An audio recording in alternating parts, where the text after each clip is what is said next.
Hello, hello, I'm Trudy, One Grounded Angel. This is the weekly angel card reading video for the week beginning at July the 8th through to the 14th, 2019. How are you going? It is a rough time at the moment for a lot of people, maybe not all. We're in the middle of two eclipses right now. So there was one last Tuesday/Wednesday, depending on where in the world you live. And there's another one coming, not this week that I'm talking about in this video, but the one after. So there's a lot of energy building. So things have been pretty sweet so far, great. But if you felt a bit knocked around, that's okay. Just be gentle with yourself. This too shall pass, as the saying goes. But I'll talk more about the next eclipse in the next video, if that's what you want to hear. I know this is not an astrology video. It is an angel card reading video. I have an interest in astrology, so I do sometimes mention things that are of interest, but I don't want to bang on about them because I'm not an expert and I don't think it's what you're here to see or to hear about. So I just mention in passing if I think it's relevant, and there's a lot of people who will give you a lot of information on the eclipse, so if you are interested, I recommend that you go and check out some astrologer content, but I will give a very brief summary next week. So Monday, how very appropriate, this card Indigo, which kind of matches my walls in this healing room, is all about sensitivity, which a lot of us are feeling at the moment. Last week's eclipse was in the sign of Cancer, which is a sensitive sign. It's all about, if you think about, the Cancer has that hard shell to protect itself, but inside it's very sensitive, so it tries to protect itself. And it also is the sign of emotions. Anything to do with the moon is about emotions. So yeah, if you're feeling emotional, I think this card is probably popping up to tell us or to reassure us to be okay with that sensitivity. The card Indigo's Child speaks more largely to a particular spiritual terminology, which means empaths, people who are really spiritually aware, people who are sensitive, people who are not mainstream. So it could be that you have a kid around you who falls into this category of the Indigo Child. It could be that you fall into this category. It could be just more generally that you need to be reminded that it is not your job to be part of the mainstream. It is your job to be who you are. It is your job to be authentic. Honor how you feel and who you are. It's really important, and I think as a survival mechanism, we tend to want to fit in with the crowd and to be normal, whatever the heck that means. But when we do that, we deny our spiritual abilities and we deny what we're here to do, and that doesn't really lead to a particularly satisfying life. So it could be that this card is encouraging you to pursue your spiritual kind of leanings. Maybe you need to do some more training, or maybe you need to start a business doing your spiritual work, or maybe you just do some more reading or something like that. Or, as I say, it could be applied to someone else in your life who needs to be mentored or who needs to be allowed to be who they are. Do not try to fit an Indigo Child into a box. They're often diagnosed as being autistic, and I'm not saying that they are not. I'm certainly no expert, but what I'm saying is they're kind of behavioural or social, those sort of social, antisocial behaviours can be categorised as Indigo children as well. I'm not trying to tell anyone how to diagnose here or anything. I'm just saying that some of the shared characteristics there could be worth considering in terms of not fixing, but in terms of supporting. Let's move on from that. I do think eclipses make things more powerful. They kind of intensify what's going on. So if you are feeling really stirred up by what's been going on, or just stirred up and you don't know why, it could be that it could be reactivating some dormant part of you, perhaps your spiritual side, your soul connection is coming to the fore now. That can often happen around an eclipse. I've just seen a bird on the windowsill, which very rarely happens in this particular space. So I feel like that's a sign. If anybody knows what a magpie symbolises, that's what it is. I know some birds, what they mean. I don't know what the magpie is all about. So hopefully that has some significance. I will find out by the time I put this up anyway and put it in the summary. Tuesday's card is Shield Yourself. So that theme of sensitivity is continuing here. So also the bird could be just emphasizing that message. I don't know. Birds are also generally about freedom. So going back to the shield yourself, I post this article so often, but I'll do it again about how you need to shield yourself. And if you live in Australia or New Zealand, get yourself a copy of Good Health magazine. I've written a story in that magazine about protecting your energy. Well, it's really about how to avoid catching a cold, but there's a sidebar or a breakout box on there, as we sort of say in the business, describing energetic protection, I guess. So I interviewed an energy healer for tips on how people can protect their energy. Sorry, I'm a journalist as well. Some of you maybe don't know that. Because my spiritual business is still part-time, it takes a long time to build up, I subsidise that with my being a freelance journalist. And in magazines, like you can see sometimes in pages, they're broken up with little boxes or side panels, and that's what I'm talking about on that article.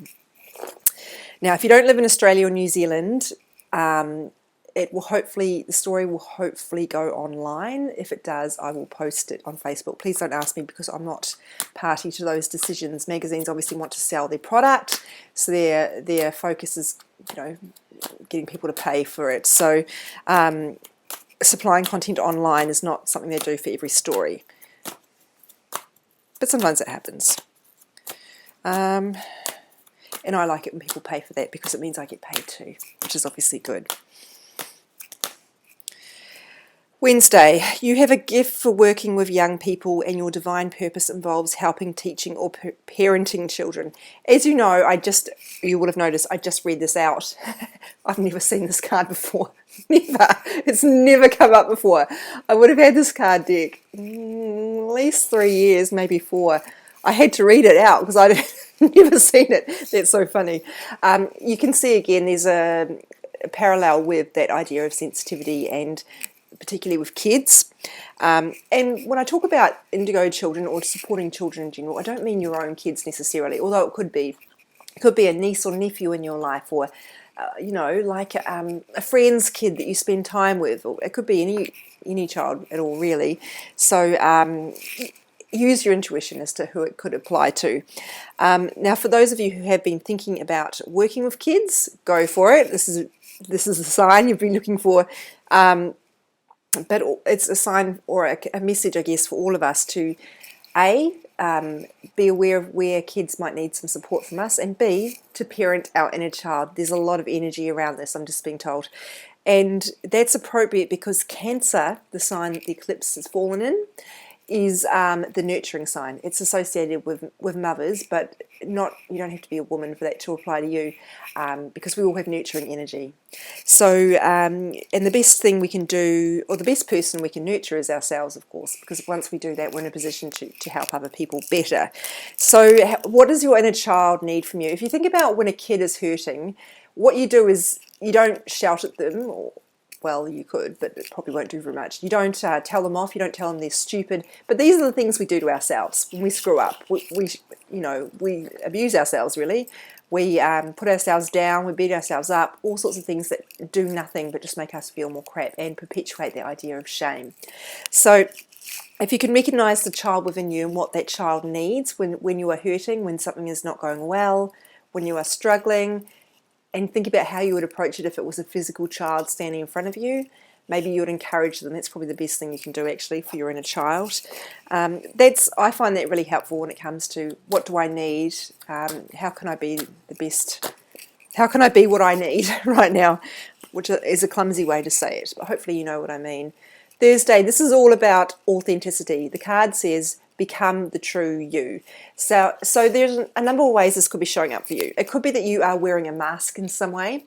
Maybe you're pretending things are okay when they're not, when you actually need to tell your significant other, your BFF or your boss that you're not coping and you need some support.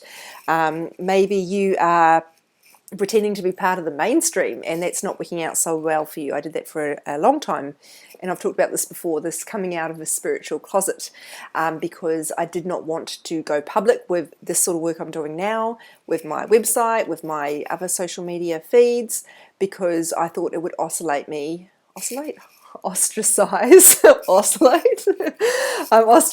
me from people, and it didn't, I suppose I did lose disconnect from some people, but those sort of people don't really matter anyway, so it was okay.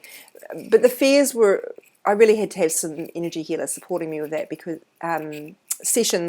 supporting me with that, because the fears were on a very deep level. And it's because if you are drawn to the spiritual realm, there's a good chance in the past life you have practiced spirituality or healing and have paid a price for it, because throughout history, people in alternate health or healing, spirituality, sages, anything like that have often been persecuted in some way. So, and our energy remembers that. So there are a lot of reasons you might feel scared to own publicly your spiritual self. And if you fit into that category, definitely some past life regression work or some energy healing sessions would be beneficial.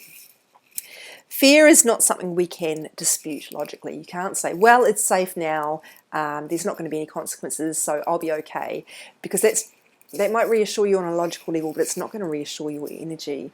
It's a bit like saying to someone who's afraid of flying, well, you're more likely to die in a car crash. That is not reassuring in the slightest, because it is not a game of statistics. Fear is not calmed by statistics, because it's an energetic and an emotional response, and so you need to target what is at the heart of that, and it won't be something you can present information and sort of outmaneuver in that way. You need some healing around what's happened there to get to the roots of it. That was a massive tangent I just went on. So coming back to authenticity, there might be other ways you're not being authentic. Maybe there's a conversation you need to have with someone that you're not having, you've been putting off, and this is trying to encourage you to do that. Really, it's about stepping into your light and doing what you're here to do, or what you feel called to do. If you've got like something, maybe a side hustle you're thinking of starting, or a passion project, and you're putting it off, you might be afraid of what people will think of you, or you might just be afraid that you're going to suck at it. Whatever it is, this is really encouraging you to go for it. So I've said before that fear never really goes away, but as I mentioned, energy healing is one way we can certainly clear the way a bit better, so it is easier to move forward. But you might find other things helpful. But the main thing is that you don't let fear run the show, because that's what leads to a life of regrets. And you don't want to be one of those people who gets to the end of their lives and just wishes that they'd done the thing that they wanted to do.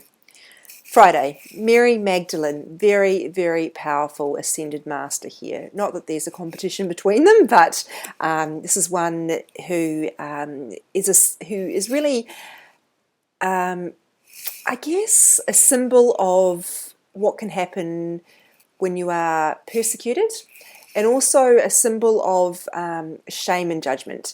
So the subtext to this is unconditional love, and the message is about judgment. So she's a very appropriate figure to put on this card. So the card is about, yes, unconditional love, recognizing that everybody is deserving of love and trying to suspend judgment. Now, judgment is a very human kind of response, and I personally don't know that it's possible to ever get rid of judgment entirely. But I do think it's possible to pour empathy on it. That's certainly the way I dilute it. So once you can see, I think it's Brene Brown actually, who says it's impossible to hate someone from close up. Once you know someone's story, or you can just see where they're coming from, you still might not agree with their policies or their politics or their belief system or their parenting style or whatever it is. But you can drop resentment towards them. You can be okay with that difference, because we're never all going to be the same anyway. And I think judgment is largely fueled by a desire to be superior. Well, I would never do that to my kids, that sort of thing. In actual fact, there is no competition here. No one's better than anyone else. So you can only do what you personally think is right. And if other people feel differently, that's okay. So try to look at ways you might be judging yourself. Are you, as I said earlier, beating yourself up? Are you seeing yourself as not good enough? Are you trying to chase something to prove to yourself you deserve it? Are you battling with imposter syndrome and thinking that you're not good enough for the job you've got, and so you keep trying to go above and beyond to prove that you're good enough? Or are you judging other people? Maybe you're calling them out on things that you are insecure about. Classic one is appearance, judgments. Anything around someone's style of dressing to their size, anything like that. When you're judging people, it might be because you're insecure within yourself, and maybe there's something in there you need to address. Yeah, judgment, big message, and there's a lot I could say about it, but I won't because we're at 15 minutes already. Let's go on with Saturday. Oh, goodness. Truth and integrity. That's such a strong theme, isn't it? This idea around authenticity and truth, which are shades of the same thing, but I think authenticity's got a little bit of it's getting a little bit of momentum in popular culture at the moment, particularly anything around vulnerability, being authentic. But the problem is when we're bandying around a term like authenticity, we lose its meaning, and I'm not sure that everybody really knows what being authentic is. Sometimes people use it as a shorthand for saying what I think and to heck with what anybody else thinks, and that's really not what it's about. We still can't, being authentic doesn't mean you have the right to hurt other people. It's really just about being who you are, and making sure that you're not wearing a mask, or you're not trying to curate yourself in any way, like your life is an Instagram feed or anything like that. Being who you are, who you're here to be. And integrity means that you are taking accountability for your actions and the consequences of them. Integrity means that you are living according to your value system. So if one of your values is that I want to treat everybody with respect and I want to be treated with respect, are you settling for disrespectful behaviour towards you in some way? Are you treating someone else disrespectfully? So when that's the case, we're out of integrity, and when you meet someone and you think there's something a bit off, I don't know what it is, it might be in the energy that you're responding to, and sometimes it's because they're not in integrity, but you can't know that straight away. You just think, oh, I don't quite trust them, and it's like, well, how can I trust them or not? I've never had any dealings with them. But this is more energetic. You just sense that they're not in integrity, and that's absolutely something you can't discredit. Trust that. Let's go on with Sunday now. The 14th of July.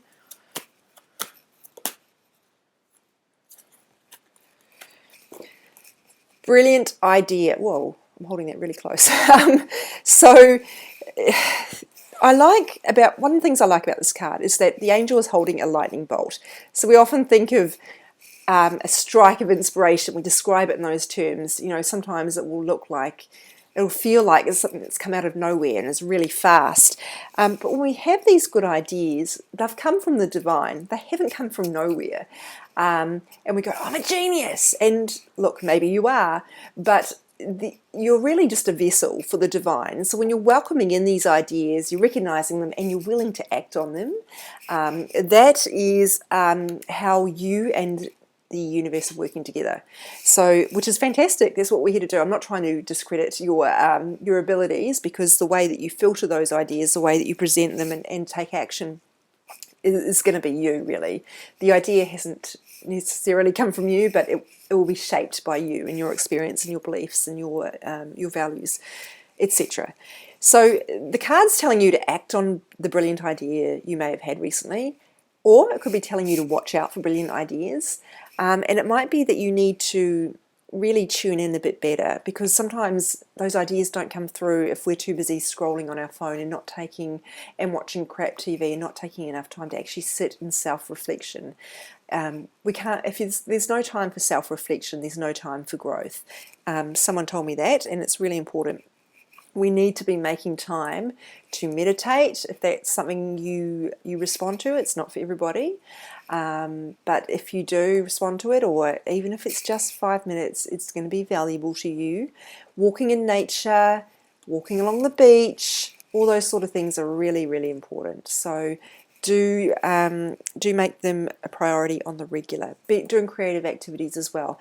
Sometimes people talk about how they get brilliant ideas in the car, and that's because we're in a different sort of thinking state when we're in the car.